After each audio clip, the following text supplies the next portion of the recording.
Liftoff and the clock has started.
Go.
Good evening, ladies and gentlemen. Welcome to another exciting Vobie One-Eyed Kenobi Showbie with me, Richard Vobes, here at the helm on my own on the 8th of October 2021. 'Tis the 8th of October, I just had to double check. I've got diesel. I managed to fill up with some diesel where I am.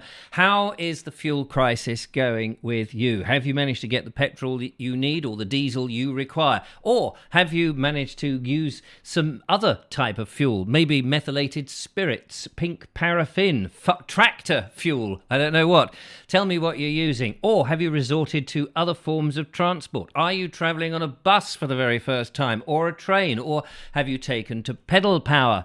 Let me know. Richard@vobes.com. Call the show tonight and have a chat with me while we are live. 07934746790 is the number. I want to talk to you, ladies and gentlemen, about Insulate Britain. Are they a cult? I want to find out. Do you think they're a cult? I think they are a cult. I've been watching a lot of the interviews with Liam Norton, who is one of the main spokesmen for this strange organisation of people who sit down on the motorways, or in the centre of London, as it was, I believe, today. And it's interesting watching him on different outlets on all over the place, having exactly the same conversation, and the people who interview him getting just as cross and asking him interesting asking questions for which he doesn't listen at all. He completely and utterly, and they all seem to do this, block out the fact that people are being hurt by their campaign, by their tactics, and talks about a so-called greater good. I think they are a cult. I think that's what cults do. I think that's what the Scientologists do. They brainwash their members so that they have actually no moral feelings whatsoever for the damage they cause. I also want to ask you in tonight's show, can you trust the food in Britain? Sean James Cameron sent me an interesting article about the trust in British food is overwhelming. Do you trust it? When you go to a fast food outlet, do you trust the food that you put in your mouth, wherever it is? If you go to a restaurant, do you know? Do you care where the food is sourced?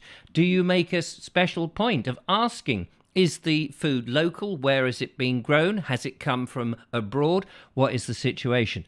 I want to find out. So, there we go. That's the lineup. But, of course, you might have your questions for the show, and you can ask them away by giving us a call on 0793 474 6790. The floor tonight is yours. Join me in conversation here on The Vobes Show.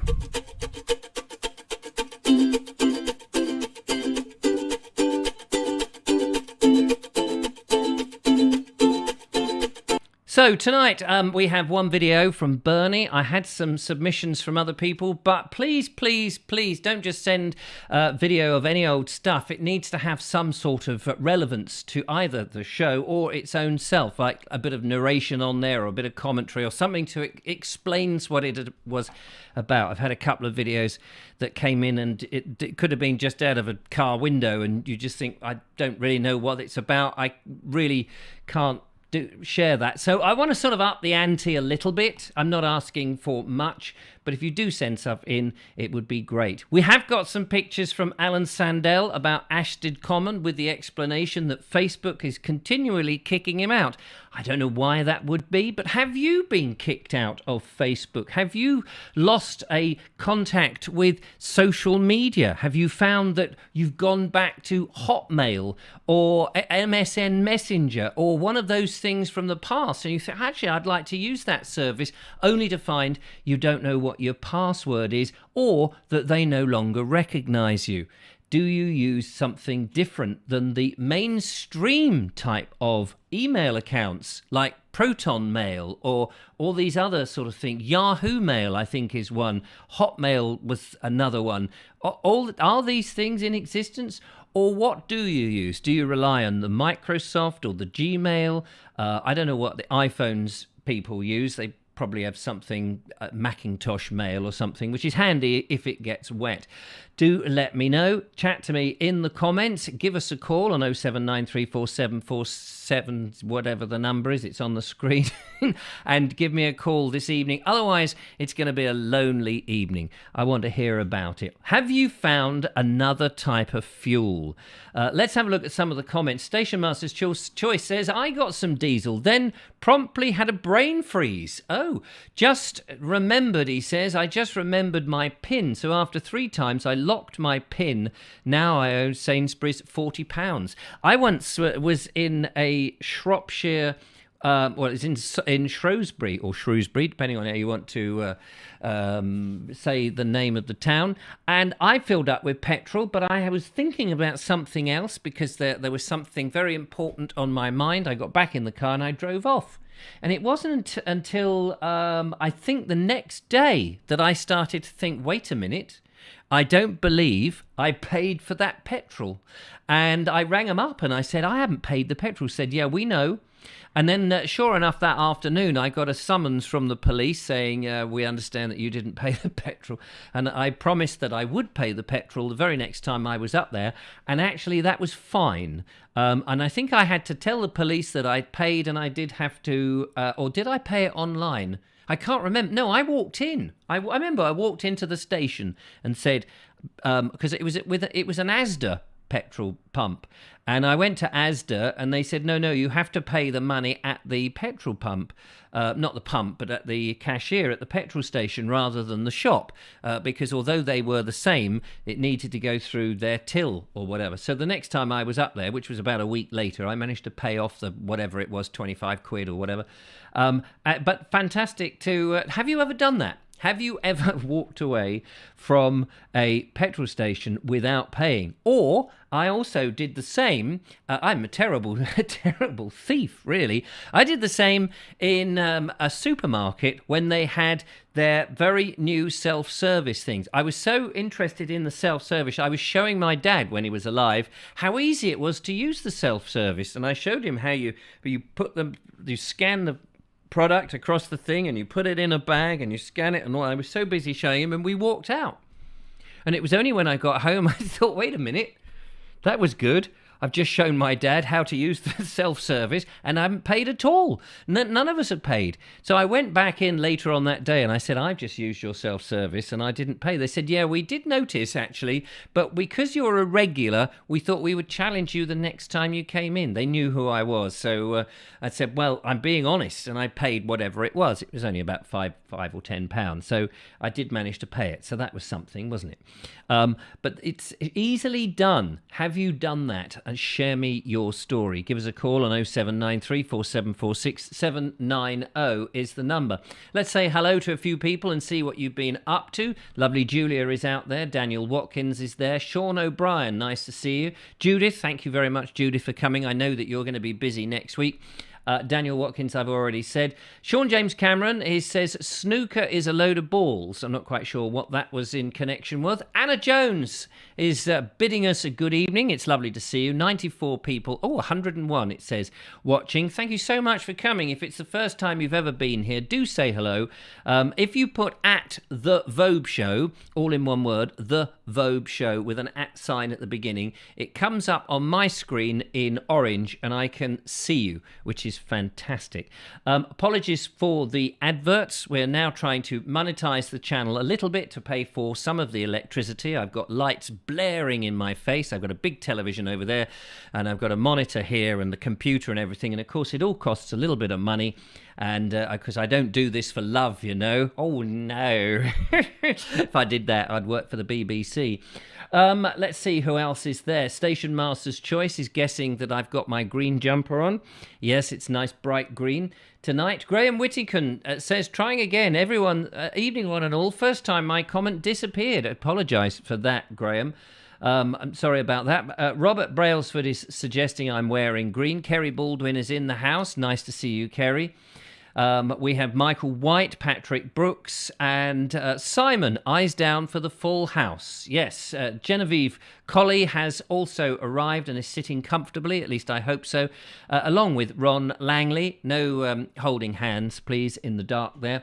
Glyn Horton, Woody Jenny, and Josephine Suter. Hope the weather is better tomorrow. Now, I heard that the weather is supposed to be a lot more conducive to daily life over the weekend. Supposed to be sunny again. We've had a couple of miserable days here. I don't know if you've had miserable days where you are. Overcast and pretty miserable. So I've stayed in most of the time, although I did nip out because the lovely Julia, bless her little socks, had a big issue last night with little Joe. Apparently, he was throwing up. He'd been drinking some stagnant water that had mosquitoes in. So, you know, a bit of malaria there. So he was throwing up left, right and centre, pebble dashing the walls, as you do. And poor old Julia was up all night cleaning him up. About 3 times she had to do it, but he was sick about 6, so it's not very nice anyway. So I nipped over there, brought some soup over for her and a roll with some ham, and I said, look, you know, least I can do, and go and try and relax and get some sleep if you can. And little Joe, luckily, was conked out quite a bit, so at least Julia had a chance to catch up. Paul Cockrell, good evening to you. Nice to see you as well. Thank you for coming in. Kerry Baldwin says, while I most certainly am, oh, she's talking to Michael, I have a Christmas project to get my teeth into, which is lovely. A house history. I'd like to know more about your genealogy stuff that you do, Kerry. It'd be fascinating. Do you go into houses and look at houses and work out the history of the house, who owned it, how old it is, have they done different things, what the decoration is, and all of that? Is that what you do? That must be fascinating if it is. Audrey Forbes is there. I filled up with diesel last Saturday, she says, but tomorrow I need petrol for the mowers. I hope it's allowed to fill a jerry can. Oh, yes, I do hope so. The old-fashioned petrol mower, yes. Well, you're optimistic that the sun is going to be shining. If it is shunny, if it's shining over the weekend, it's going to have a good old chin chat, shall we? If it's shiny over the weekend, I'm aiming with the lovely Julia to go to Ian McCagan's place, and we are going to be driving his tractor. He's charging up the batteries on the tractor so that they start, and we're going to be making a film about cutting the grass there and sowing a hay meadow for next spring and summer. Not to be outdone, I know that Mike Stevens did that last year, and before that Andrew Norris has been doing it, and before that, well, many other people have been doing it, of course. So hope to film that and keep up with whatever the insects that come along, attracted to the pollen and the grasses that grow. Also, I believe there's potentially some blackberries to be picked. Apparently there's still plenty of blackberries up there in Liss, where Ian McCagan lives. So that's aiming to do that on Sunday. I'm hoping. We may not. What else have we got? Station Master's Choice says, I got some diesel, then prompt... Oh, I've read that about the brain freeze. Steve Barker is out there. Nice to see you. Talking about Insulate Britain. He calls them a name which I can't say on air, but I absolutely agree with you. I want to talk about that shortly, because I do think that they are in a denial of whatever the situation is they're in now. And that, to me, is like a cult. Absolutely like a cult.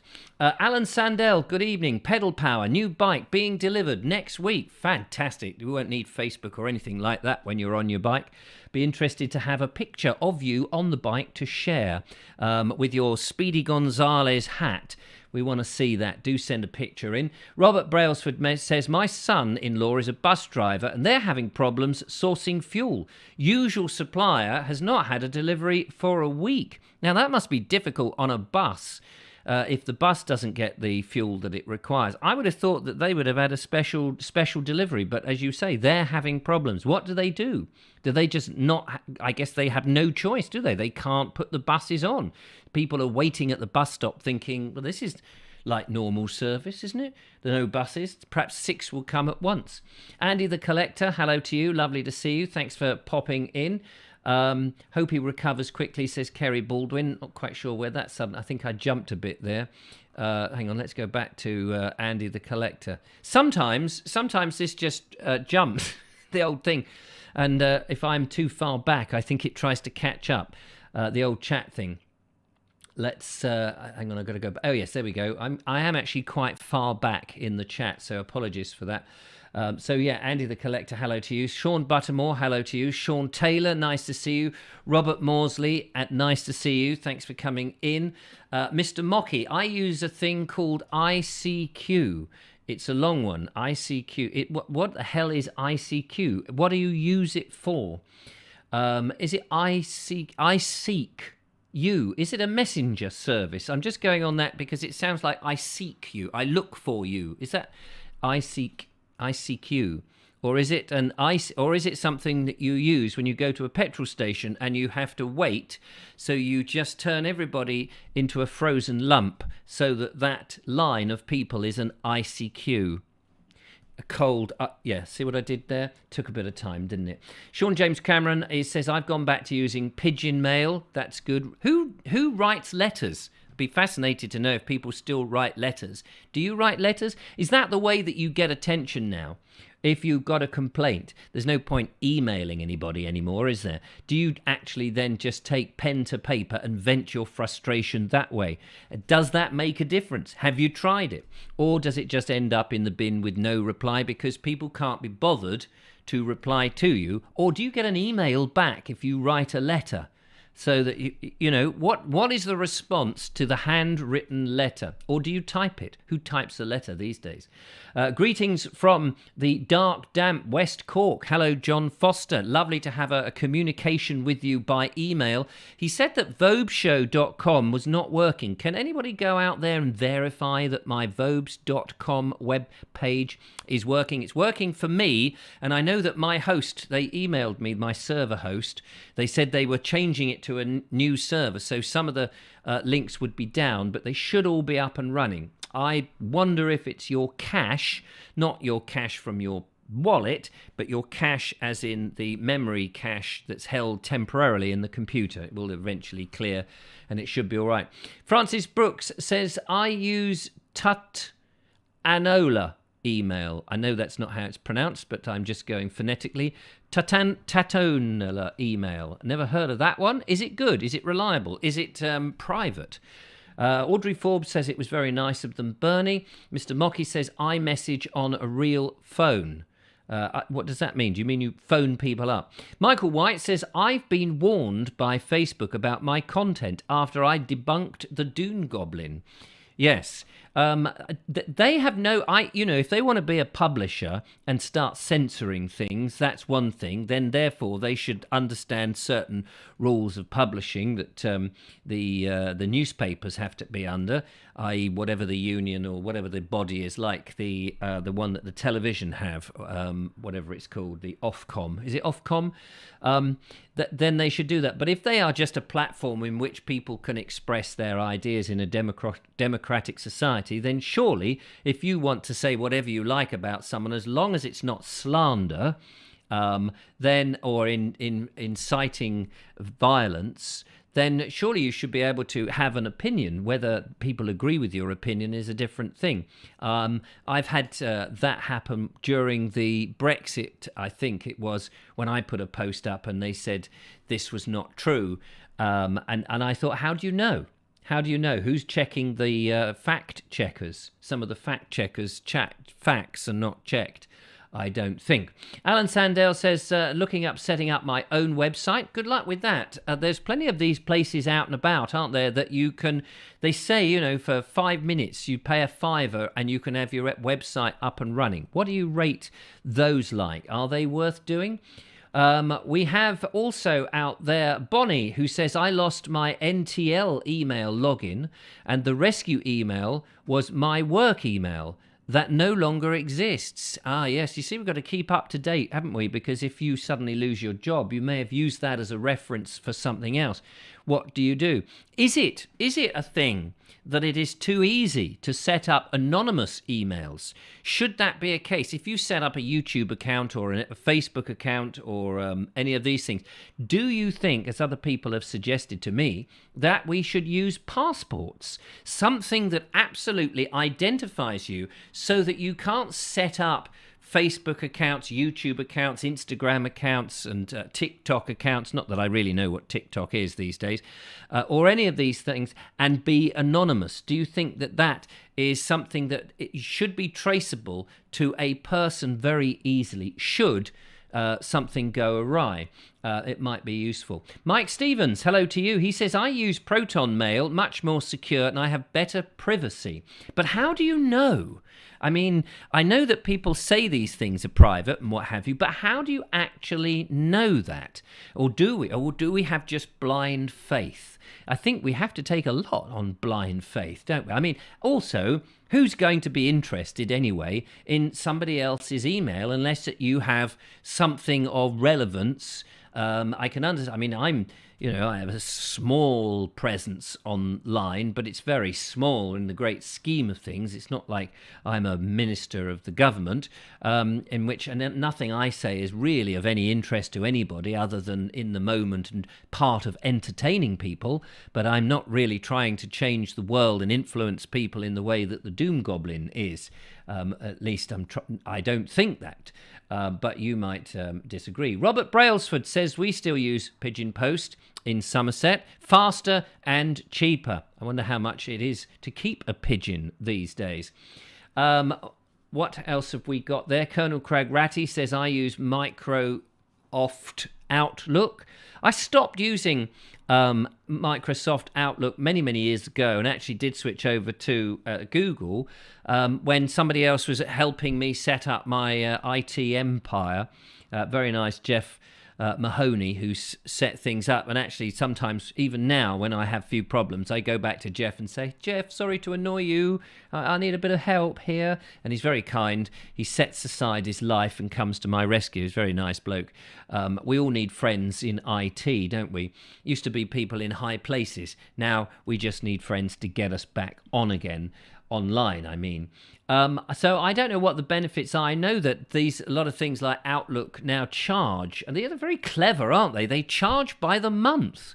Instead of you buy a program like Word or one of these various different programs that we all use, as spreadsheets or a word processor type thing, now they get you to monthly subscribe, because they worked out that if you carry on doing that, you're going to pay a lot more money for the privilege than you are if you buy it straight off. And I suppose it's harder for the scammers to make or the wares. Do you remember those things that used to be wares and you could download illicit copies of things? I don't know whether people still do that now, but it used to be a thing about 10 years ago, because the programs were just so expensive and you didn't want to pay all that money and then find out that it was a load of old rubbish. Ron Langley says, I never use Skype now. I always use Messenger. Talking of that, Zoom, until March last year, nobody ever heard of it, had they? I'd never heard of Zoom. Zoom was I don't know what it was. Never heard of it. A few businesses maybe used it. Then suddenly overnight, it was the go-to video platform for people during the pandemic. Curious situation to be in. Judith says, I once had to leave my teenage son at a petrol station whilst I went home to get my purse, which I'd forgotten. I guess that's a good collateral, isn't it? Here's my teenage son. I suppose I do want him, so I will come back for him. Although he knows the way home, and it's only 5 miles, he is a teenager, he's never going to walk that distance. So I guess that probably worked out. What an interesting story that was. Thanks, Judith. Michael White says, I never use self-service as it puts people out of work. Yes, and I guess the other thing is, it's if you use the self-service, surely, really and truly, you should get like 5 or 10% of your food cheaper. It should just automatically not 5% or 10% off the bill because you've had to do the scanning yourself. No one's ever complained about that, have they? There they are, putting the stuff in their boxes, pressing the buttons, trying to work out how it is, waiting for the supervisor to come over and punch in a code because something hasn't weighed the right amount, or there's a suspicious looking object in the cashing area, in the bagging area, or that the bag is missing, or is that a bag for life, or is it just a plastic bag for the ocean? Which one is it? You should get some money off a little bit. You should do. I've always argued that if you have to carry one of their bags, they should be paying you if you're advertising their product as you leave the premises.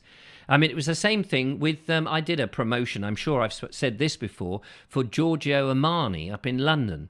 A number of us were on stilts outside the Giorgio Armani store. We had these T-shirts that they gave us, said Giorgio Armani on them. We were outside in Oxford Street, juggling and not unicycling we were just on stilts. We weren't unicycling on stilts, that would be silly. And so there we were, outside at passers-by, and we were trying to sort of promote that there was a discount or something, or Christmas shopping or whatever it was. I can't remember the thing. Anyway, we did all this, and there we were, wearing our Giorgio Armani T-shirts and waving to people and ushering them in, did you know, and have one of our promotional brochures and blah, blah, blah. Anyway, at the end, they said we were getting dressed in the back room, and the woman came in to thank us for doing all the stuff, and we'd changed, and I said, here's the T-shirt back. And they said, oh, no, you can keep the T-shirt. I said, no, thanks. She said, what, don't you want? It's got Giorgio Armani on it. I said, look, I no need to be funny, but you've just paid me a considerable amount of money to stand outside your shop wearing the advertising. If you think I'm going to go around wearing your advertising for free, you've got another think coming. I'm not sure that I work for that agency again. What else have we got there? Sean James Cameron says the Vobe show, we now have supermarkets in London where you don't pay at all. You just walk around with scanners, and somehow they work it out that as you leave, and they take it from your account automatically. That's rather sinister, isn't it? I think that Waitrose do that. You get these funny little scanners, and you're supposedly doing it yourself. But is that the same principle? I would like to go back. I know there'd be queues, but we've kind of got used to queues now, wouldn't you? Back to the Two Ronnies sketch of the Four Candles, where you go in and you go in with your list and you ask the server, and they go and rustle around in the old boxes. All this taking stuff off the shelves yourself. Ooh, I don't know. It's a bit too modern for me. Tall Podge Rog says, sorry I'm late. Bonnie says, and don't apologise, Tall Podge Rog, it's nice to see you. Bonnie says, accidentally stole a leg of lamb, as you do. Oh yeah, accidentally. A leg of lamb. It popped into the top of a buggy when my son was tiny. Forgot to pay for it. I phoned up and they laughed and said not to worry about it. Oh yeah. What was it if it was a whole lamb? Oh, this lamb, lovely lamb, spring lamb, just jumped in as they do because they're spring. I know that my son once, Billy, my youngest son, he picked up a big green cooking apple. It was massive. Put it in the trolley. Didn't notice until we came to pay. He was emptying out the trolley, and there was this apple. There was a number of other things, but there was this great big cooking apple, obviously a cooking apple. And I said, who put that in? And none of the kids, all three kids were with me, Stanley, Georgie and Billy were all with me, and none of them owned up. And I said, oh, for goodness sake, who put that in? Anyway, nobody owned up. It became a bit of a joke afterwards, who put the apple in. And it was only like 10 years later that Billy owned up. Little cheeky monkey. But there you are. It's all good fun. Andrew Norris says, I hope to be on the BE walk at the end of the month. I bought a flight ticket today, so fingers crossed. Oh, fantastic. It'd be lovely to see you, Andrew Norris. We hope to be going back onto the Ditchling Common again. It's a walk that we were supposed to do earlier this month, but due to circumstances of isolation and then bad weather, we've pushed it towards the end of the month. I can't remember off the top of my head what day it is, but thank you very much. We're looking forward to getting that up and running. Kerry Baldwin says, I didn't get any adverts earlier. Don't worry, we'll send some adverts and make sure that they go up on everything that you watch for the next 10 days. Toolbodge Rog says, can I be seen? Yes, I can see you, but I can see the text, but I can't actually see your face. Jen Coley says, took my son shopping one rainy day, and when I got home, I took the raincoat off his pushchair and 20 oranges rolled out. Oh, fantastic. But would people believe you if you said that to them? I guess they have no choice if you're prepared to pay for the problem. Might be a bit tired, says Sean James, as I was up late last night. What were you doing up late last night? Oh, yeah, I accidentally rang him last night, ladies and gentlemen. I was just getting to bed. It was quite late for me. It was past 11 o'clock. I was going to bed and I had all these apps, you know, as you do throughout the day, open on the phone. I was closing them down, and one was the telephone app.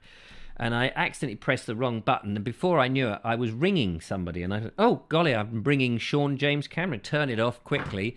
Got that all sorted out. Rolled over, was about to drop off, then the phone rang. And it's like, oh, it's Sean James Cameron on the phone. And I said, yes. And he said, yes. He said, well, you rang me. Oh, yes. Well, I made the mistake. So, sorry, I kept him up a bit late. Poor chap. But there we go. Snooker is not a load of balls, says Sean O'Brien. What if it's not just, I suppose it's a load of cues as well. Michael White says, I would like to know more about Kerry's genealogy work. We all would. Maybe one day she'll ring in and tell us on 0793 4746 790. That's a good number to call because you can get to talk to me and I'm a nice bloke. Jackie Lowe says, evening folks, late to the party as ever. No problem, Jackie, it's lovely to see you. Thanks for coming by. Linda Kane, hello. She says, oh dear Julia, how awful. He's a bit of a liability, he seems. Take him back. No, she didn't say that, actually. I just added that. Bless him. Hope he's okay. And Lisa L says, sending little Joe hugs. That's it. You see, he can upstage me even when he's not even here. Just happened to mention that he's not feeling very well, and suddenly he's upstaging the whole lot. Never mind. Michael Thornley says, I agree with self-service issue. I've asked them on occasion, do I get a discount for doing it myself? When they suggest I use self-serve, I like the people connection. And also, it's quite nice, isn't it? I mean, to be honest with you, I don't use the people now sitting behind the thing. I do use, because I can be quicker. And now I've realised that being speedy, I'm in... Beep, beep, beep, beep, done. I can't be, hanging about behind these people that are standing there with their 8 items, whatever it is, and they go through, beep, beep, talking about the weather, whatever they might be, and it's only at the end, they say, well, that'll be £8.72. And they go, oh, £8.72. Now, where did I put my purse? And he's like, well, all that time that was being pinged through, couldn't you have got your sodding purse open then? Couldn't you have opened it up? Couldn't you have mentally worked out that it's going to be about a tenner, maybe a bit less, possibly £8.72? Could have been. You could have been ready, especially as there are now a queue of 48,972 people waiting to use this particular cashier. No, and then they seem oblivious, and it's almost as if, well, it's my turn, I'm going to take as long as I jolly well like. Now, I've got a bag somewhere. Now, where did I put my bag? It's like, oh my God. So, yes, the self-service, to be honest with you, I know, I said about a £10 discount, but it would be so much easier if you could just, as I often do, go through ever so swiftly, but... You're all, there you are, holier than thou, going through ever so swiftly whilst these other idiots are trying to find their bags or their money, or does it take a card or does it not? Oh dear. And you're stymied just when you think you're going to beat them all, because the machine suddenly goes, oh, I don't know what this item is. And you wait for somebody who's dealing with some thicko on the other side to go, da, da, da, da. And you just think, give me the sodding code. Give me the code. Give me the I can do that. I could save you the effort. I can sit there or stand there and just go, bum. Oh yeah, 99p, dink, dink, dink, boom. I could do it for them just to help them out. But no, they won't do it. Colonel Cragratty says, I refuse. Point blank, he says, excuse me, to use self-service, as it usually goes wrong. There you go. It's taking someone's job, and I never wanted to be a checkout operator. I expect to be served by... What? Hang on, let me reread that because I got that a bit wrong. It's taking someone's job, and I never wanted to be a checkout operator as a job. I expect to be served when I buy from a store. Well, you could say that's a bit selfish, of course. I expect. People's expectations are very high these days. But you're probably right, though. Tall Podge Rog says, I'm always on Ive Chat, whatever Ive Chat is. And Alison O'Brien says, when I go shopping in Sainsbury's, you can scan your food as you go, safe a lot of the time. That's great. How do they know that you're not just diddling them and pretending that you've scanned it? Do they weigh the bag at the end and go, oh dear, there's something in here, it's the wrong, oh God. And then they've got to rifle through everything to find out what went wrong. Judith says the self-service tills never work perfectly, still needs an assistant to come out and sort the problem. But I suppose they only need one of them, and there's like 6 or 7 or whatever there are. I didn't know we were going to be talking about self-service as much as we are. Sean Taylor says, I can still remember shopping in Woolworths when they still had the cash desks upstairs and used the air tubes to get my change to the shop assistant. My goodness, that goes back. Pick and mix, of course. Woolies was the best thing of all. The only reason that most people went in there was the wonderful pick and mix, was it not? And Michael White says, Richard Vobes, did you find out who the ghost was on your pie making video? It's a mystery to me. I noticed this mysterious cup went up there, but when I looked, it wasn't there. How peculiar. Michael White says, I hope your nan is getting better. And Sean James Cameron is saying, it's the same on the buses. You get your pass out before you get on the bus, not when you're standing in front of the driver to waste time. anyone who thinks I'm using this to get to a place, if they're not thinking about the other people, then it's very selfish. I totally agree with you about the self-service, says Matt Dow. Richard, good man. I like it when you agree. And Paul Cockrell, I said that tongue-in-cheek, be reassured, says, the thing I hate about self-service, I say when you have to be age verified and the staff member has wandered off somewhere. Yeah, and it's worse if you're age verified and you're in your 30s and they still think that you're a teenager. I mean, at what point do you take that as the flattery side of it has now disappeared?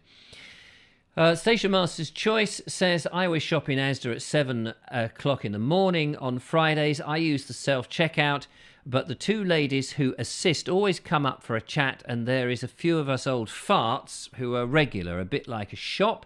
That's how it should be.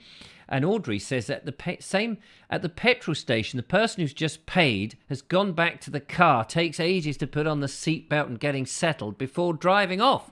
Yes, isn't that a pain? They know you're waiting, and they think, I'll just take a bit of time. La da da. Now, where am I going? I need to set up the sat nav. Have I got my sandwiches? Oh, they're in the boot. I just get out there. Won't be a minute, mate. Open up the boot. Oh, I might need my raincoat. I think I'll get that. No, actually, I'll take my jumper off. We have a phone call, ladies and gentlemen. Lovely to have one at this time in the show. Hello, caller. Welcome to the show. Sean James Cameron from London. Hello, Sean James Cameron from London. How is London? Quite mild this evening. Is it? We've had a little bit of rain down here in jolly old Worthing. It's been a bit of a miserable day. Well, I'm hoping to get out tomorrow because I've been stuck in bed all week with flu. Oh, yes, you were ill the last time we spoke. How is it going? The sweat came last night, so I think I'm through the worst of it. Excellent. Go and affect as many people as you can and get your immune system up. But I had a thought today. Oh. Surely there's a bit of a gap in the market where there could be a shop called British Stores or something like that. Well, like British Home Stores. Everything that's in the shop is British. Yeah. Well, British. Didn't we have British Home Stores? Regarding food and things. Oh, regarding food, yeah, we had clothing, didn't we? And occasionally a bit of Red Tractor supermarket or something. Red Tractor is the mark to say that it is genuinely grown in this country. Is that right? That's correct. It's a bit like the lion on the eggs. Ah, yeah. What does the lion signify? I mean, a lion doesn't lay eggs, does it? But it's the British lion, presumably. That's what I would imagine. And the Red Tractor is a British farmer going about. I was talking to a French friend, a friend from France. Yes, I got what a French friend would be.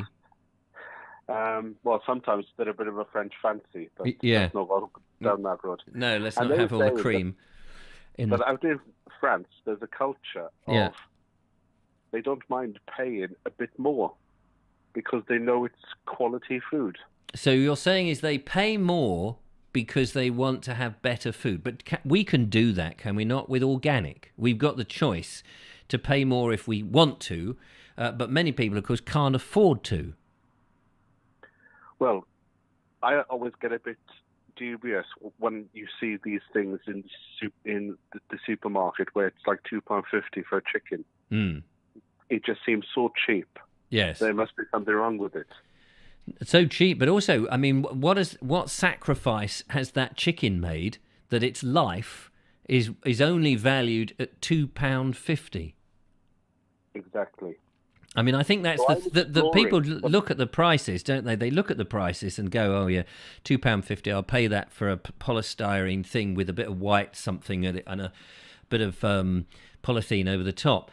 But they're not really thinking, wait a minute, this was an animal that lived and rattled around for a bit and has had his neck twisted off and is now and its feathers plucked off and its giblets taken out, and it's now, it's just resulted as this bit of breast or whatever on a thing. And so people aren't really giving it much much thought into how many. I mean, I heard a horrible statistic, and I can't even remember what it was, that the chicken company that's renowned for its American fried version of that animal. I don't want to give the company any necessarily thing, but people know what I'm talking about. That the amount of chicken that they spend, I can't remember what it was, but it was a colossal amount of chickens that were bred and eaten. And I just thought, actually, the numbers are absolutely amazingly huge. Well, I recently found out that 20 million chickens are consumed every week in this country. 20 million. Million. So that with this food crisis business, in terms of the HGV drivers, and they're getting too many, and then the people at slaughterhouses aren't able to do it, and they're doing it with the pigs. You can see why, if they don't get rid of the stock that's already there, and the next stock is coming up, because we live in this just-in-time situation. That what do? You can't bung in the new lot of chickens with the old chickens who are waiting to be hacked to pieces and shoved into people's supermarket trolleys. It's strange how we buy lamb that's come all the way from New Zealand, and British farmers are having problems getting their lamb into the shops. Why is that? Why are we buying lamb that comes from New Zealand? I mean, I remember the adverts, New Zealand lamb, bung in the lamb. But why are we doing that when we have sheep? We were the sheep capital of the world at one time. From what I understand, there is a lot of legislation for British farmers to get things into the shop. And there was a YouTuber that I've been watching for the last few weeks called Ollie's Farm. And he was saying in his video today that in the next few years, farmers will probably know they're going to be in debt before the season has even started. And that a lot of these farms are now having to think up different ways to bring in income. So on his farm, they are building a place for horses, that you could take your horse there and give it exercise over the fields, or maybe turn a field into a place where you could go on the go-karts. Well, this is I find that very worrying.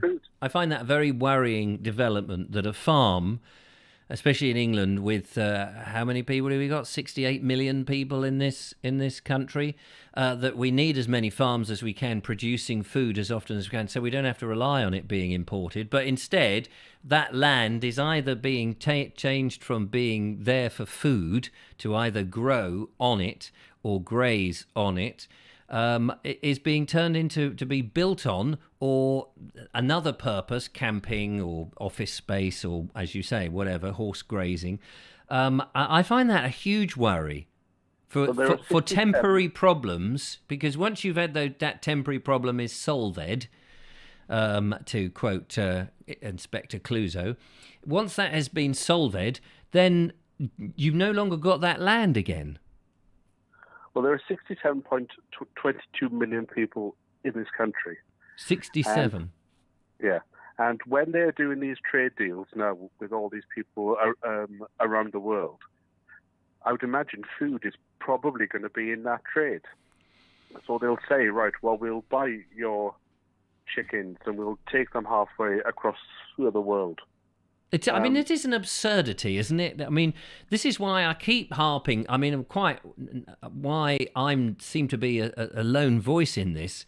And people, when I'm talking about local farms producing for local people, somebody said to me, all right, Richard, you and your local farm stuff, in a comment on a YouTube video. I think it was in reaction to one of these shows, actually, in a comment. They said, well, what about the cities then? They're much bigger. They got millions of people. The farm, wouldn't have enough farms, would you? And I thought, well, that may be true, but if your city is bigger than a town, it means your circumference is going to be bigger, which means around that circumference, you've got more land in which you could have farms. If you stop building on the bloody places, then that would be one way of guaranteeing you could grow stuff, depending on the soil quality, of course. But they only build on good quality soil anyway. So it seems. I've recently discovered that within 45 minutes of my house, there are 4 farms. So next week, when it's time to go and do the shopping, I'm going to go to one of these farm shops and just see what they've got. But you'd sort of think that maybe there's an opportunity where somebody could just open a small shop in the high street called the farm shop. Well, I suppose the problem is supply, isn't it? The problem is supply. Because, I have thought about this for a while, because we've got lovely Lee Dallon, who's he's on the Bald Explorer Facebook group, and he tells us what his farm is doing, and it's just near Petworth from us. It's sort of like a 45-minute drive from here. It's relatively local. It's in Sussex. He's a lovely bloke. He's very passionate about farming. But what he farms, of course, is large-ish fields of wheat and barley and things like that. He's not growing food that you would immediately associate with, like potatoes and carrots and cabbages and all of that, which he could then supply to a farm shop. And that seems to be one of the problems, is that everyone's farming the same crop, like loads of barley and loads of wheat. And obviously we need wheat and barley for bread and beer and things, and animal feed, of course. But we need more of these market gardeners to be like what you do on your allotment, but on a larger scale, but not on a huge scale. I'm actually in the process of looking into the financial cost of setting up a market garden. Well, that would be fantastic. That's what we need. We need people who do that and do that for a living on a commercial basis, who want to grow food, but not just in an allotment for themselves where they're not allowed to sell it. But I am thinking about renting out 2 acres and setting up one of these veg box schemes. Right. So you pay for your veg in advance, and then every week then I've got the stress of making sure that enough food gets sent to your house. But I was talking to a guy in Essex, and that's what he does. But he slightly changed it. Rather than him having the expense of driving to your house and dropping the box off, he will drop it off in a shop in the village. Well, that would be... They then get a percentage of the deal. Yeah. But the idea is you would go down to the shop to go and get your box, and you might buy something else. Yes, of course.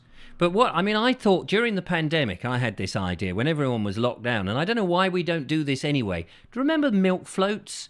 They used to go around and you get your milk in the morning, deliver the milk. But what if you, instead of they delivered to your house, like an ice cream van that used to have a round, ring its bell, and what if you had a farm vehicle that came in with farm produce, and every street it would have a time of day when this would turn up. So at 4:00, there it is at the end of your road, and you go down, you get your potatoes and your things. Now the farm vehicle would source that food from farms locally or market gardens locally.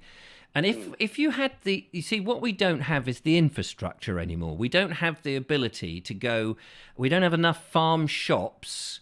I mean, it's a catch-22, so that people are incentivized to grow the stuff to supply the place. The supermarkets could do it. If everybody said, I don't want any of this commercial crap, we want the local stuff, then the supermarkets would go, okay, well, we need more of... Hello, I think it's disappeared. We need more of that. And if that was the case, then we would get more market gardeners. But it is a bit of a catch-22 situation. Hello?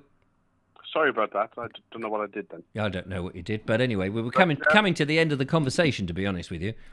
But what I don't understand is, and maybe somebody else with a bit more information can phone in, that surely they knew all this was going to happen because of the Brexit and everything.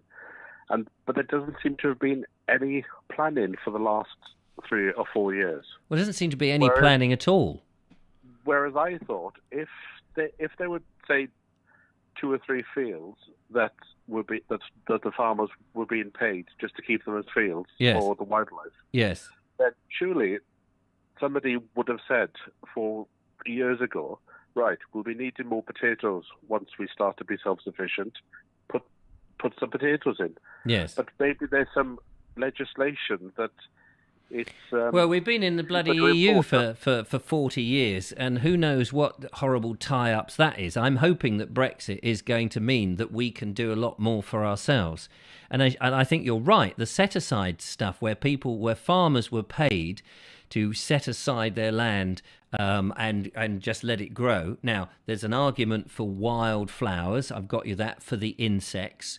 But of course, I would like to see a lot more of local food being grown locally, and round that you could have all the wildflowers, and in the verges and on roundabouts and in everywhere else. We shouldn't be cutting the lawns. We should be encouraging as much wildlife as we possibly could.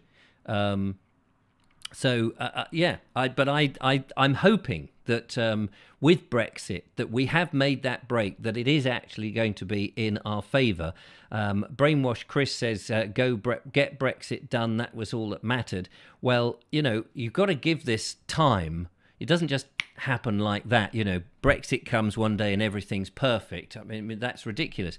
I think having the right government or the right people in government who've shown themselves as flapping about during a pandemic, and now they're flapping about not knowing, just cracking jokes left, right, and centre. But we need people to actually do something for the benefit of all of us.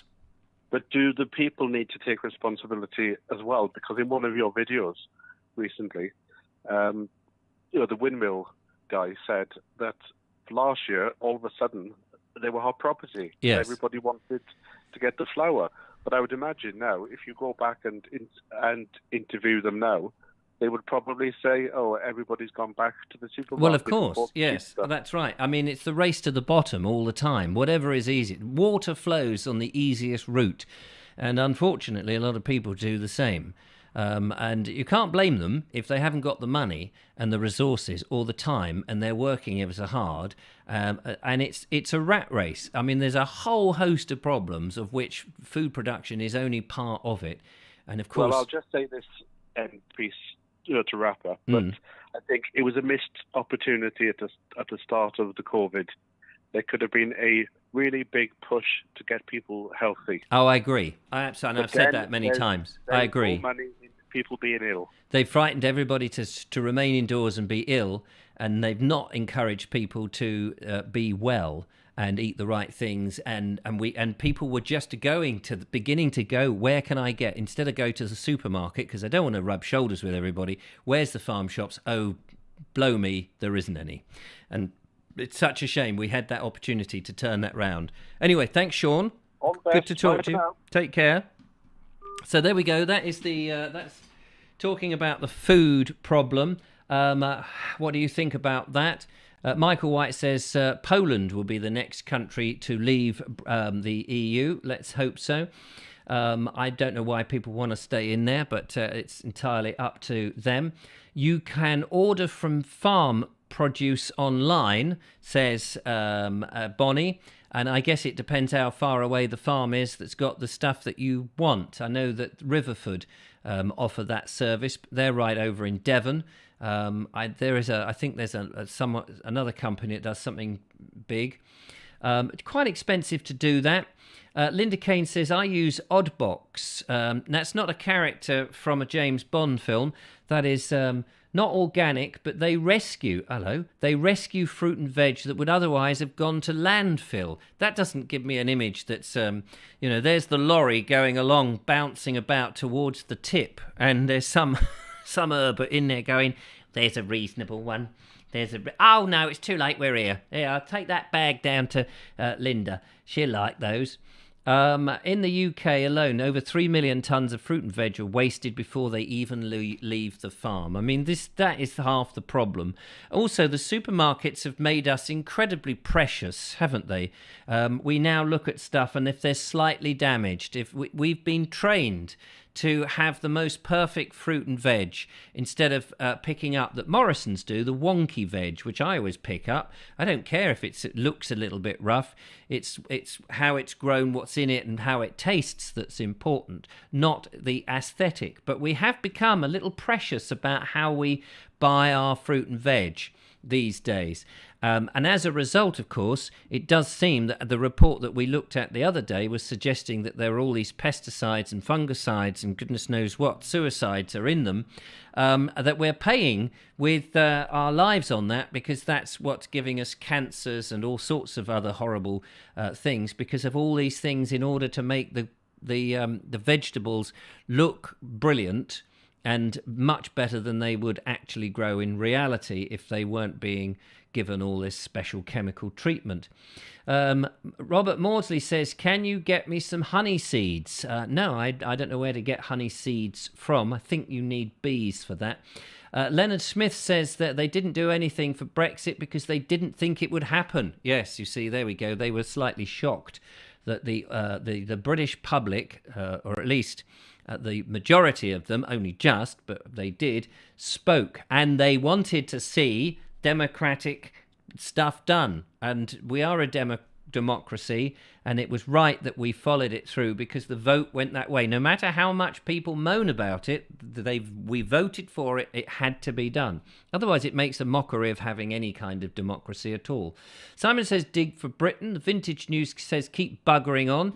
Mike Stevens says some Scottish islands are self-sufficient. I think that we may not be able to be totally self-sufficient in this country with our demands for spices and fruits from different parts of the world at different times. But if we aimed to be as self-sufficient as we could, lived by the seasons, I think that would help personally. Of course, we've let these things go so far in that you can have everything in just in time and across the world, that now people are so selfish and so set in their way and could not think about having food go back to a seasonal thing, or even that one most and usually the most important thing of eating less. And when I say eating less, I'm not talking to those people who are on diets who don't eat anything. I'm talking, in the term of a lot of people eat far more than they need to. We have an obese crisis, and they're eating the wrong kind of foods. Shane says, Richard, do consider adding ASMR to your Philip Mercer storyline videos, which may likely increase their viewership numbers and widen your appeal. I'm not quite sure how you would add that to it. I suppose that's just sitting very close to the microphone with a bit of reverb, and if it's a gruesome story, hearing the coffin nails come out of the coffin. I assume you mean add sound effects. Is that what you mean? Michael White says, how about Romania then, Brian? Brainwashed Chris. I'm not quite sure what was that. Ray of Hope says, roll on the next referendum. For what? For what? What referendum for what? And Sophie Bolt says the market gardeners have been wiped out. Yes, this is the big problem, that since the Second World War, the agrochemicals have taken over. That and the tractor firms and the mechanics. People are now being told to, or have been told, or encouraged to buy certain crops and to get rid of mixed farming, which was, mixed farming slowly making its way back, because it makes sense. It had made sense for generation after generation after generation. And we thought we were ever so clever because we could use chemicals to help grow things. Well, when we've poisoned everybody, we may think again. We always think that that modern way is the best way, and that anything in the old must have been rubbish. And when I say that, of course, people then jump on me and go, oh, Richard, did you want to not have penicillin then? Did you want to not have fridges? And what I'm saying is, no, I'm not saying that we turn the clock back and we live in an age where there's no electricity and none of the modern conveniences, but at the same time, let's not throw everything away, and just because it's new and shiny that we're only going to use that, and let globalization and big business take all the money. We've lost so many of the smaller farmers, the small interesting things that make life in England worth living. It's not just about working 9 to 5 or 9 to 10, whatever it is, and making just enough money to pay the mortgage and sitting back and having lots of possessions.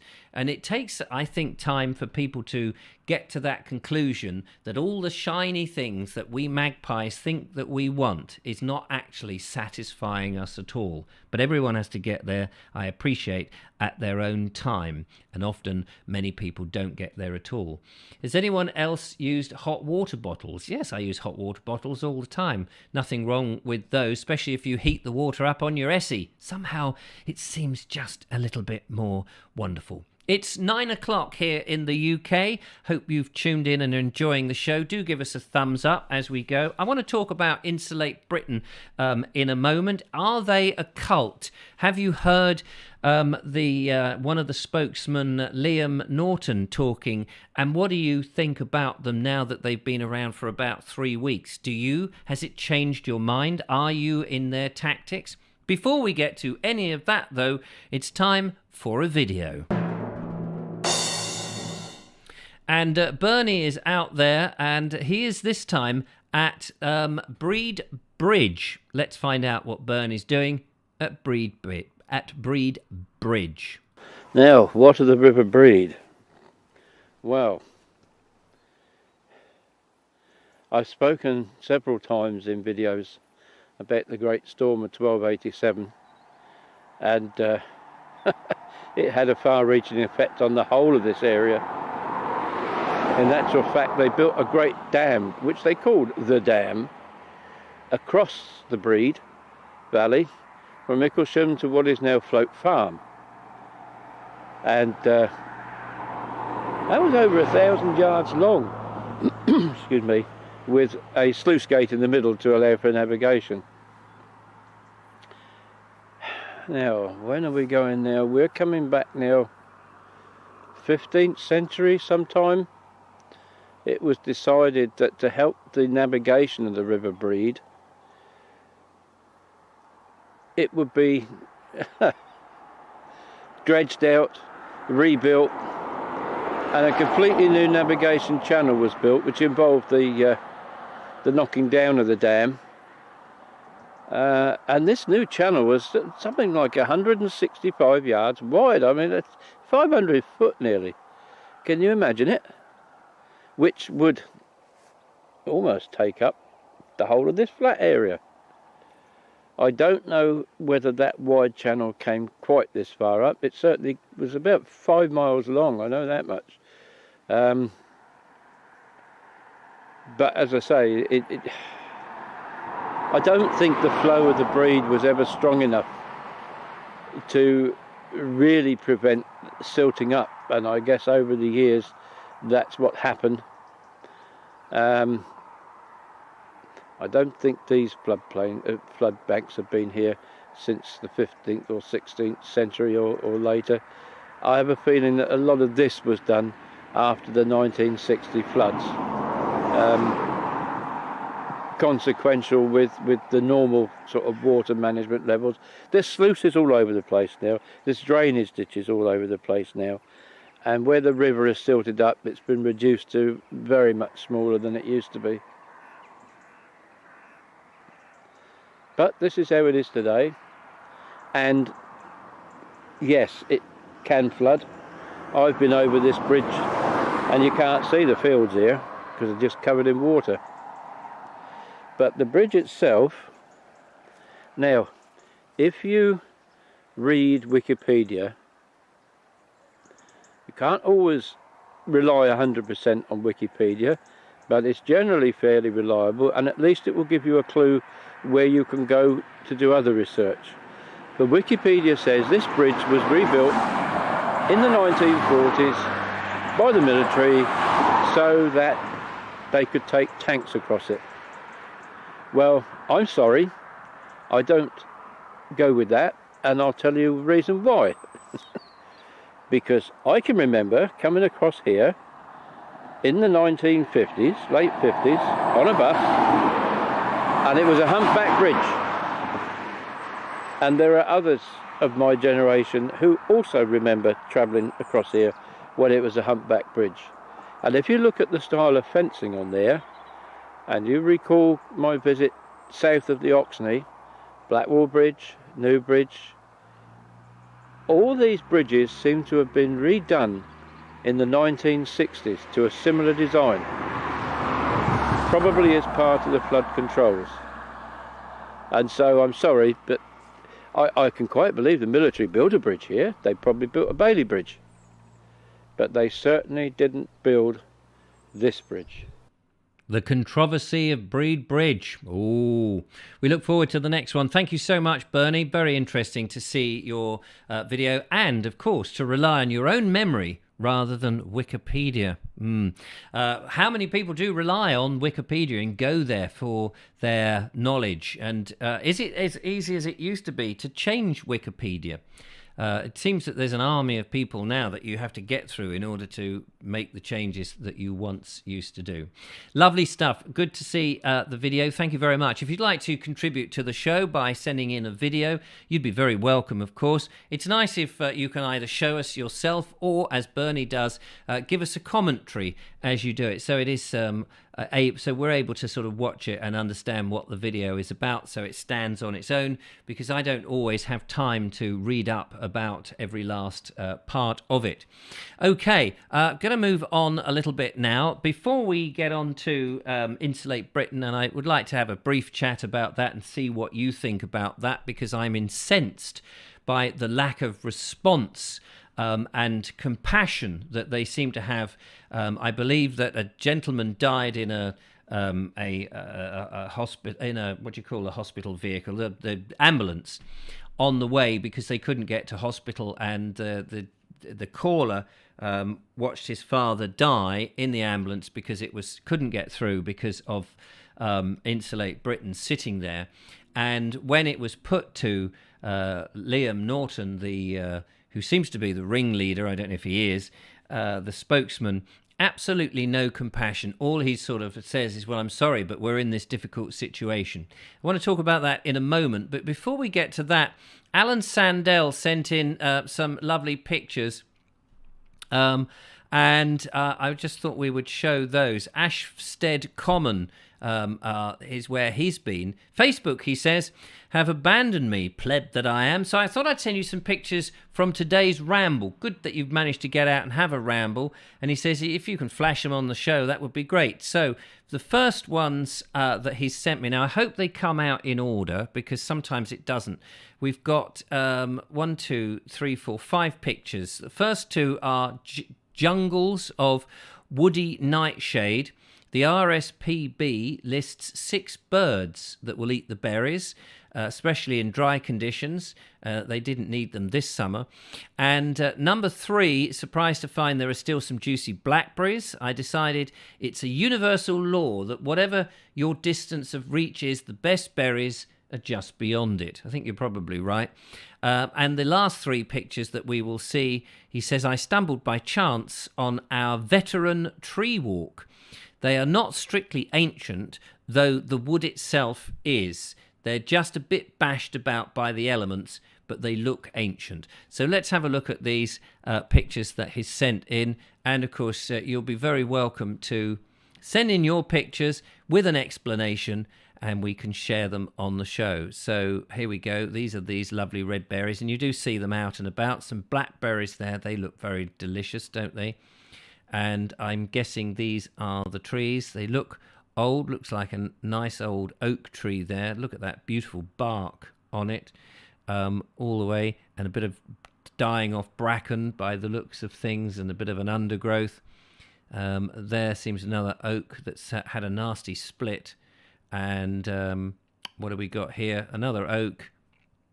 Beautiful. Good to be able to get out and have some of that fresh air.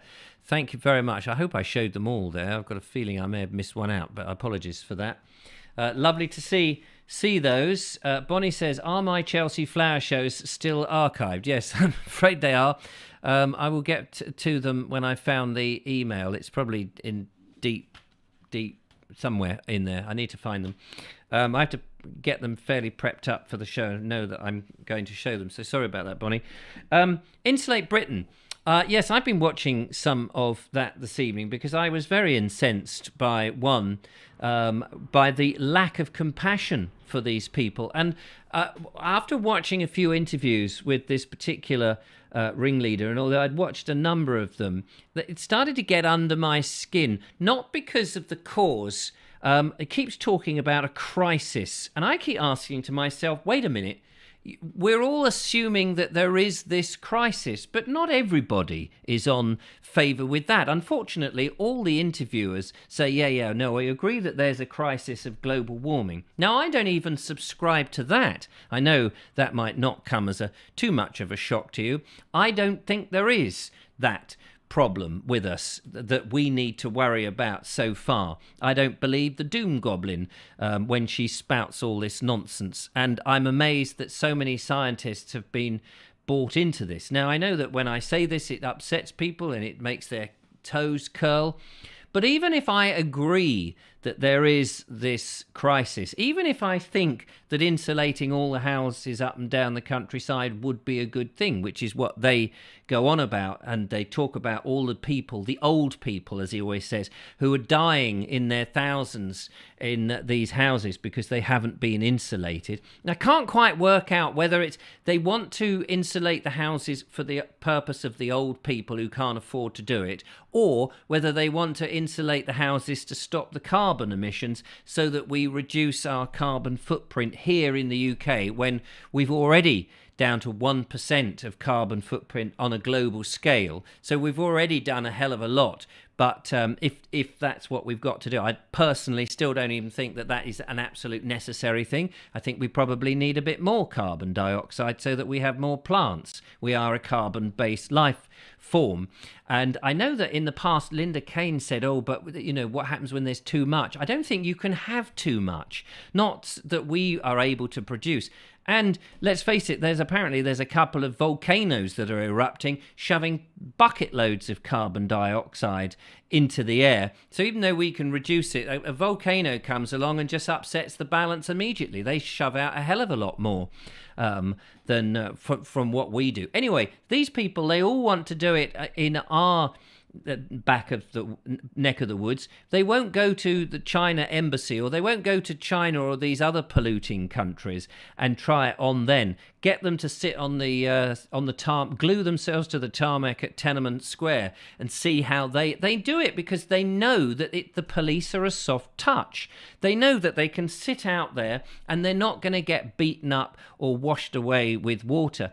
But I do feel, I watched a interview with an ex-policeman who said, unfortunately, he said, and I'm not trying to incite anything here, he said, but if it goes on too long, because the police have protocols that they have to follow because of the way that the namby-pamby way the police seem to have lost their powers or their way in this sort of thing, that the public will eventually start to take matters into their hand. And recently there was footage of the public doing that.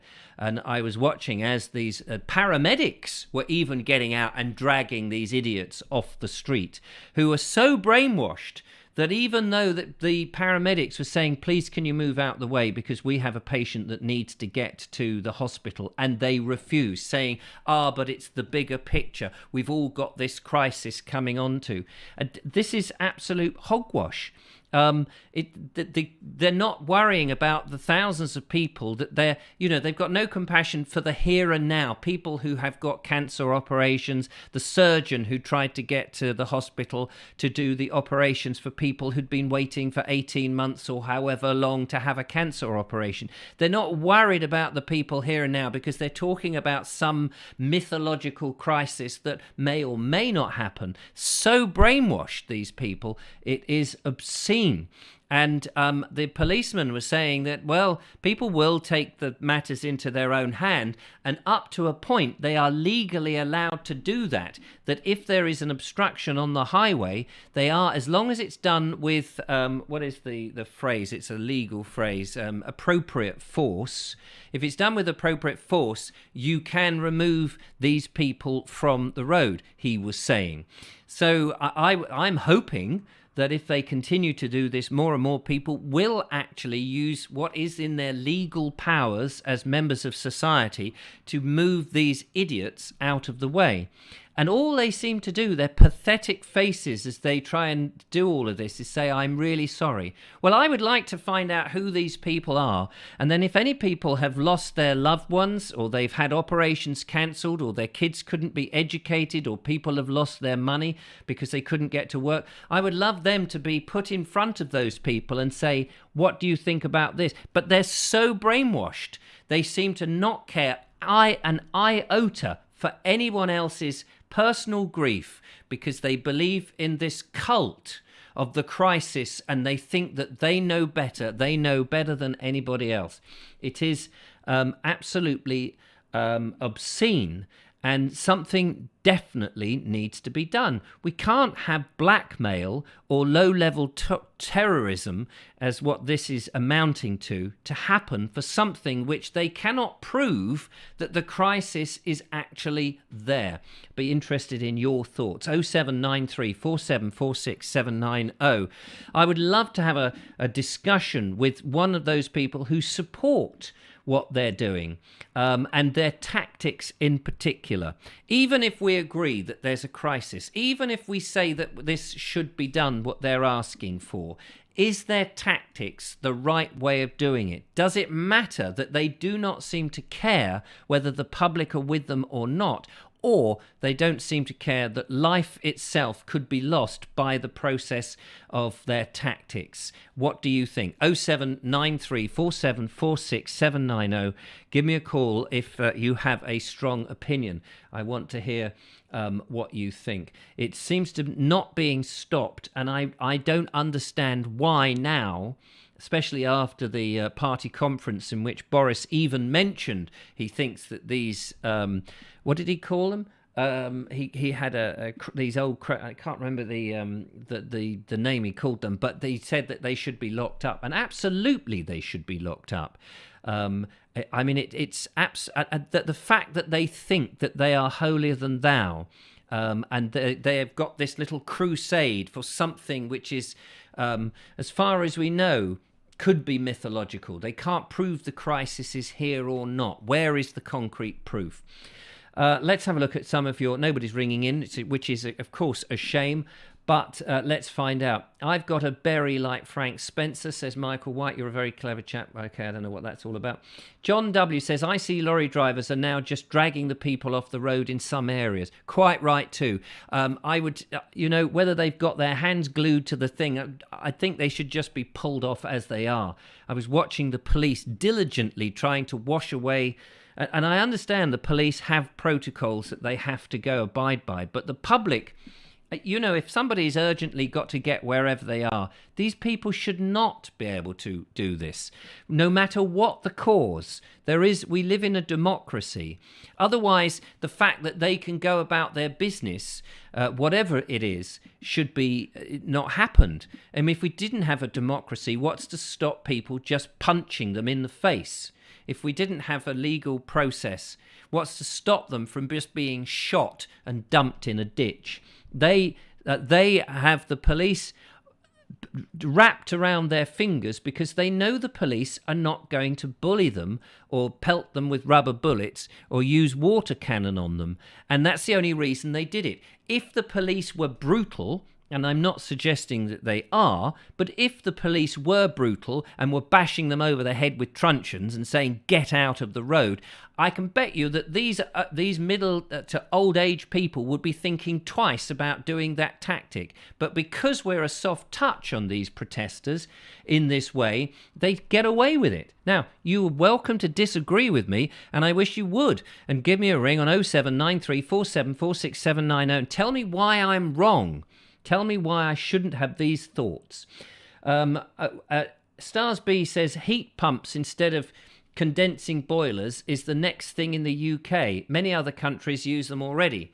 Are these the heat pumps that are extremely expensive and don't chuck out very much heat?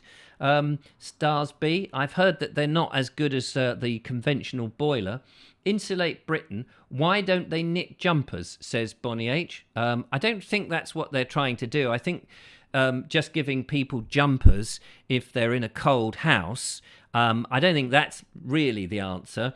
I know you're trying to make light of it, but I think they have, in their mind, they have a very serious cause, of which just giving old people in cold properties knitted jumpers would seem wrong, and that's not going to get them off the roads, is it? Mike Stevens says, if the government spoke with Russia to reduce the price of gas, we wouldn't need insulating.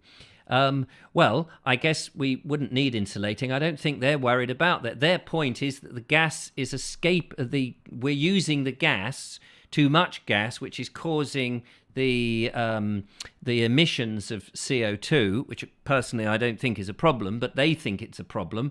And so that's why the houses need insulating. Michael White says, I wonder if Mr. Hancock owns or knows somebody who has an insulation. I've missed. Hang on, it moved. Why did it move? And I've lost it now. Sorry about that. It's just suddenly jumped, and I've lost the rest of the sentence. I apologise for that. I'm just trying to see if I can find it. Where did you go? Here we go. I wonder if Mr. Hancock knows someone who has an insulation company. Yes, well, he may well do, but luckily he's only a backbencher now, isn't he? Rich M says the Insulate are merely ER rebadged. That's the Extinction Rebellion. Thank you. They seem to be old hippies who think they're rebelling, but they're merely helping to promote the planned green policies and the carbon taxes. Yes, and of course they won't be around for very long when it starts to hit the young people who they claim that they are trying to help. Energy is a business. Well, of course it's a business, of course. And it depends how you manage that business, I suppose. Kerry Baldwin says, I live in a mid-terrace. I do as well. It wouldn't be worth insulating the few bricks around my windows and patio doors on a 2 up and 2 down. It's totally ridiculous. Absolutely. And I think we should have the choice whether we want to insulate or not. I don't know whether they're saying that we don't get the choice. I think they just basically want everybody to have it for free. They want the government to pay for all of this, forgetting that the government actually have no money whatsoever. When the government spend money, it's our money. So we should democratically be able to say whether we want that to be done or not. Mike Stevens says they soon forget the protocols with anti-kickdown protests, lockdown perhaps you mean. Yes, it is. It does seem that there are, and this is you're absolutely right there, Mike. It does seem that there seems to be one way of dealing with one lot of protesters and another way of dealing with other protesters. So if you're protesting for the right things, you're going to get treated with kid gloves. And if you're protesting for the wrong things, or what's deemed to be the wrong things, you get a thump in the face. Stars B says it may save you money, though, on your energy bills. What may save you money? Bonnie H says energy bills will be sky high this winter. That's true. So only if you use it, of course. I'm trying to use as less the normal energy, hence having the ESSI and burning wood. Go back to the old ways, which are the best ways.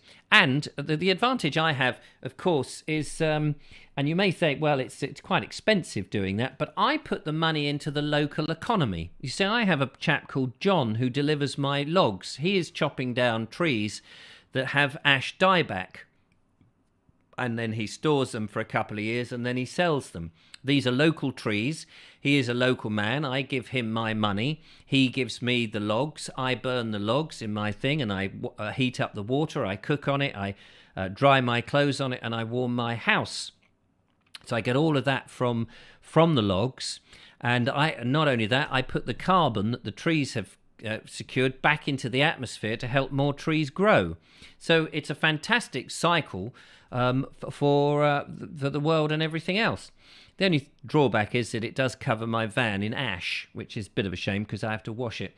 But there we go. Can't have everything. So at least I put the money in the local community. I don't just hand it to the big six where you never quite know where it's going. If it's coming from Russia, the money is going to Russia, but without any love. Colonel Krogratis says, move them off the road and tie-wrap them to a lamppost. That would be the perfect thing to do. Yes, why don't they do that? Why don't they just handcuff them to a tree or something and then leave them there? That would be good. I mean, what you want is a rain machine. So when they're lying and they've glued themselves to the road, a rain machine comes down and they get soaking wet. I wonder how many of these old fogies. And then what you want them to be doing is going to hospital, and the people at the hospital saying, "Oh, I'm ever so sorry, I can't see you. You'll have to wait. It's A&E. You've broken your leg. Have you got a hip replacement operation? You've got something like that coming up. Sorry, can't see you. You're one of those Insulate Britain people who delayed me, and my dad died as a result of that. No, I'm not." They wouldn't like it then, would they? Because they're perfectly healthy and they choose to go out when they do go out, they think it's all right to prevent other people. I mean, it's the tactics that I'm more concerned about. I don't really care about their campaign or their protest, but it's because I think they have become so cult-like. They have no common sense. They have no common morality. They just think they're working for the cause, like some drones. What else have we got here? Kerry Baldwin says, I've saved money on my bills by turning the thermostat down to 18 instead of 22 and put a jumper on. Yes, I think that's very good policy. We used to do that, didn't we not, in the old days? And we're still here. Most cults believe they're right and everyone else is wrong. And that's right, Mike. And the thing about that is they don't argue. They go on these programs. Their tactics are very clever because they don't listen, or they don't accept they don't answer the questions, for one thing, and they don't answer the questions, but they don't acknowledge the morality of the questions. They just talk about the big picture, and it is like, so there's no point. It's like trying to argue with a drunk. Now, my mother was drunk, and I was brought up with an alcoholic mother, and I know what it's like. You cannot argue with somebody who is drunk. They are incapable. It was the same with my dad when he had dementia. It came to a point where reasoned logic no longer works. And right from the get-go, when they're being interviewed, you cannot argue with them. And unfortunately, these presenters who are asking the questions that we all think are reasonable questions, why would you do this? Why wouldn't you let an ambulance through? Why would you prevent people? Are you sure this is really going to help your cause? These aren't the questions to be asking them. That is not the tactics to deal with these people, because they are a cult and they do not think in the way that you and I logically will think. And so their minds have gone. They just totally believe in this false religion. Station Master's Choice, willful obstruction of the highway is an offence, and anyone who suffers a loss as a result should be sued for damages. Yes, I mean, these people, if people have died on the way, they should be they certainly should be up in front of the beak for manslaughter, at the minimum. What else have we got here? Elaine says government did the same during COVID. Michael White says don't trust Boris. It's jumped again. Sorry, that just suddenly flashed out of me. Boris is no mate of mine, says Tool Proj Rog. Kerry Baldwin says, can someone tell me why they're going on about insulation when according to them the climate is getting hotter? Yeah, maybe they're trying to insulate the houses so people don't get too hot. Yeah.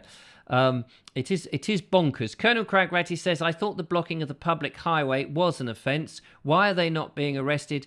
Some of the leaders of these demonstrations. Yes, the police just stand there and stop any trouble. And again, many times is that if we're talking about them and I'm up in arms and fuming because they've got under my skin. But maybe it's the same old thing. Don't give them the oxygen of publicity. If we didn't do that, they would sit there for a while and annoy a few people. Eventually, if the police didn't come, people would just get them out the way. You know, if the police don't come, the members of the public, the big burly lorry drivers, will soon deal with these people. I mean, it's ridiculous that they aren't dealing with them.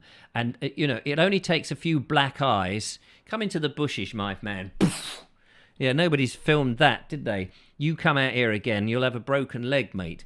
That would stop them. Starsby says, or do the spores become an arsenal? I'm obviously missed a bit on that. Not quite sure what that means. And Audrey Forbes says any protesters who owns a house who's not insulated should be dealt with severely. I did listen to an argument against that because Liam Norton was asked, I understand that your house is not insulated, and he tried to evade that. And I did understand because he said it's quite expensive. And the presenter was saying, well, you know, insulating, you should start at home. You should start with your own home. But I do understand that is a bit of a false argument, because you could say they're hypocritical, they haven't insulated their own home. But if you can't afford to insulate your own home, it doesn't mean that you can't protest on behalf of other people. I do understand that not everybody, you know, if you can't afford to buy an electric car, for example, because electric cars are beyond your pay grade and you're having to drive a petrol car, I could understand that you could say, well, look, you know, I do need to get to work. I have this belief and I'm protesting about it. But if you're protesting where you're violently protesting or stopping the traffic in this way and stopping people from going about their business, then I think you've crossed a Rubicon, haven't you? You've crossed the line in which that's where you've got to have the moral high ground. And I believe they haven't crossed the moral high ground. Don't give the police too much power or you'll regret it. I think that's true. Let the public have the power, because the minute that these people are being dragged away by the public in not quite so a jolly way, then maybe they will think twice about it. It's an interesting situation. I'd like to see how this is going to go, because there may well be other protest groups who will think, yeah, this is a great way. It's blackmail, and the government must not give in to them and give them what they want, because that will open the doors, as they must surely know, to all and sundry, and we'll never get our traffic flowing again. Starsby says, ash dieback, can the spores from the ash dieback fungus spread if infected logs are burned? That's a good question. I would hope that if they're burned, that the fungus would burn with it. Sean James Cameron says, I find that a nice leek and potato pie will help you get warm on a cold night. Well, it does when you're fuming mad that the effort that you've gone into making that pie has not worked. Anyway, that's it for tonight. It's 9:32. Thank you for joining me this evening on a Friday. It's the weekend. Is the weekend bringing you some good stuff? I hope it is. Hope you have a lovely one. Hope you haven't got to work over the weekend, but if you have, I hope that you can get to work nice and easily. Back again on Monday. Hopefully the lovely Julia will be here, which would be good, and maybe we'll have some more videos. Thanks to Bernie for the video. It's very kind to have that, and to Alan Sandell for the Ashstead Common pictures. I'll try and dig out Bonnie's Chelsea flowers so I know where they are. I'll check them out. But that's it. Thank you for joining me. Look after yourselves. Thanks for all the comments. Thanks to Sean James Cameron for the phone call, to Judith and Julia for moderating, and to join me on this conversation this evening. Take care. Look after yourselves. Have a fun weekend. And I will see you here again Monday at 8 p.m. UK time.